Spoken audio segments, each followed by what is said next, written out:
શું પ્રજાની સેવા કરતા નેતાઓ પ્રજા કરતા પણ વધુ ભોળા હોય છે અથવા તો કંઈક કહે એટલે ભોળવાઈ જાય એવા ભોળા હોય છે?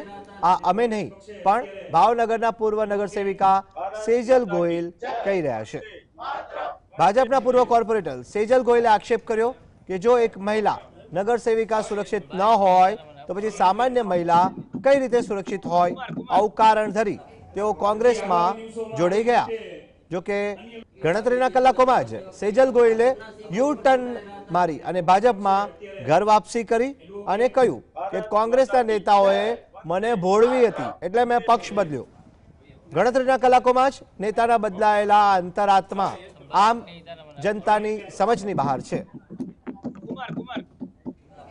હું છેલ્લા 5.5 વર્ષથી ભાજપમાં છું અને 5 વર્ષના નગરસેવક તરીકે હતી। તો જો હું નગરસેવક તરીકે સુરક્ષિત નથી, હું એક મહિલા નગરસેવક તરીકે હું પોતે સુરક્ષિત નથી, તો આમ મહિલા કેમ સુરક્ષિત હશે?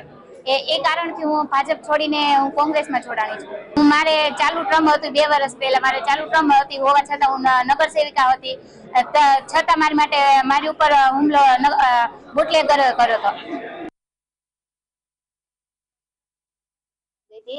કોંગ્રેસના આગેવાનોએ મને ભરમાઈ દીધી હતી।